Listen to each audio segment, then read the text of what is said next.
The true love story behind one interracial couple's history-making marriage. Don't remember the Loving versus Virginia case from your history books? Then you should learn about the love story behind one of the biggest civil rights cases in our country's recent history.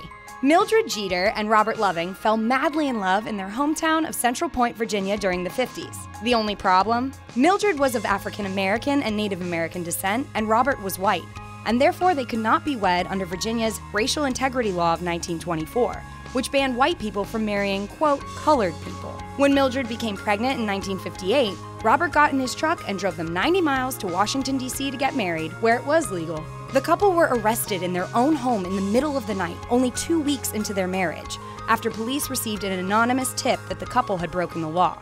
A pregnant Mildred spent several nights in a jail cell, separated from her husband. They pleaded guilty and received a 1-year sentence, which was later suspended. In exchange, the Lovings were asked to leave Virginia and not return for 25 years, which they obliged. That was until the Lovings decided they had had enough. In 1963, right when the civil rights movement was in full force, the Lovings sought the help of Attorney General Robert Kennedy, who then took the case to the American Civil Liberties Union. They later took the case to Virginia, but when the state upheld the ruling, the Lovings and their attorneys took their argument to the Supreme Court, and in 1967, the United States Supreme Court struck down Virginia's law, and the Lovings were finally allowed to go back home.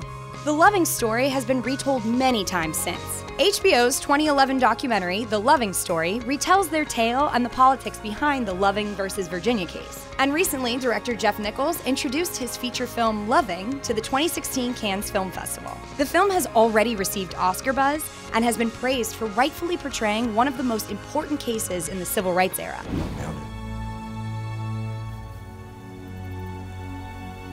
Yes?